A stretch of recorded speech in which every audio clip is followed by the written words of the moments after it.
నమస్తే మిత్రులారా, నేను మీ శ్రీనివాస్ చౌహాన్ అడ్వకేట్. మిత్రులారా, ఎవరైనా ఒక వ్యక్తి తన ఆస్తిని ఎవరి పేరు మీదనైనా వీలునామా రాస్తే ఆ వీలునామాలో పలానా వ్యక్తి ఆ ఆస్తిని తన జీవితాంతం అనుభవించాలి అని రాస్తే ఆ ఆస్తిని అమ్మవచ్చా, అమ్మనికి అవకాశం ఉంటుందా?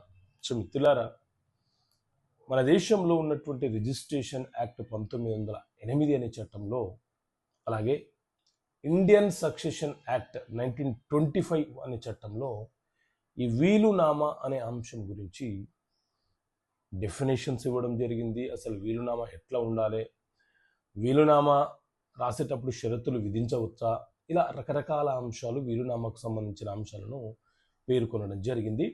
సో ఆ సెక్షన్ల ప్రకారంగానే న్యాయస్థానము నిర్ణయాలు తీసుకుంటూ ఉంటుంది. అయితే ఎవరైనా ఒక వ్యక్తి తన పేరు మీద ఉన్నటువంటి ఆస్తిని మరొక వ్యక్తికి తన తదనంతరము ఆ ఆస్తి ఆ వ్యక్తికి చెందాలి, అతను జీవితాంతం ఆ ఆస్తిని అనుభవించాలి, అతని తదనంతరము అతని యొక్క పిల్లలు, కుమారులు, కుమార్తెలు ఎవరైతే ఉన్నారో వాళ్లకు సంక్రమించాలి. వాళ్లకు అంటే ఆ పిల్లలకు ఆ ఆస్తిపై బహుమతి ఇచ్చే హక్కు, అమ్ముకునే హక్కు, క్రయ విక్రయాలు చేసే హక్కును కల్పిస్తున్నట్లు రాస్తే ఆ పిల్లల యొక్క తండ్రి ఎవరైతే ఉన్నారో అతను ఆ ఆస్తిని అన్యాక్రాంతం చేయడానికి, అమ్మడానికి, దానం చేయడానికి హక్కులు రావు.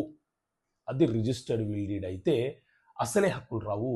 ఆ ఆస్తిని మొదటి వంశం ఎవరైతే ఉన్నాడో, అంటే ఆ పిల్లల యొక్క తండ్రి ఎవరైతే ఉన్నాడో ఆయన ఆ ఆస్తిని అనుభవించాలి, కానీ అమ్మడానికి హక్కులు లేవు. అంటే వీలునామాలో రాసే వాక్యం ఏదైతే ఉందో దానిని బట్టే వీలునామా ట్రాన్సాక్షన్ అవుతాయి.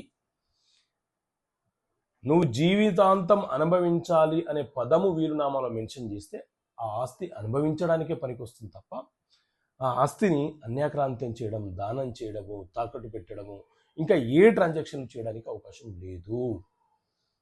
ఓకే మిత్రులారా, థ్యాంక్ యూ. జై హింద్.